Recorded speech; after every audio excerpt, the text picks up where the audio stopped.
السلام علیکم ورحمۃ اللہ وبرکاتہ۔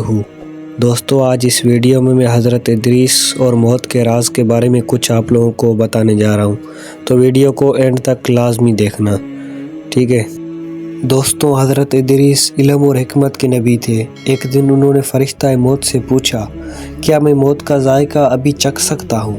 فرشتہ موت نے اللہ کے حکم سے ان کی روح کو لمحے بھر کے لیے قبض کی اور پھر واپس لوٹا بھی دی۔ حضرت ادریس نے آنکھ کھولی تو آنسو بہہ رہے تھے۔ فرشتے نے پوچھا، آپ تو اللہ کے نبی ہیں، خوف کیوں؟ حضرت ادریس نے فرمایا، میں نے تو موت کو صرف چھوا ہے، اگر یہ حال ہے تو مکمل موت کی سختی کیسی ہوگی؟ دوستو، اس سے سبق یہ ملتا ہے کہ جو اللہ کے قریب ہوتے ہیں وہ بھی انجام سے ڈرتے ہیں، ہم تو پھر بھی معمولی بندے ہیں۔ خدا کا خوف کریں۔ السلام علیکم۔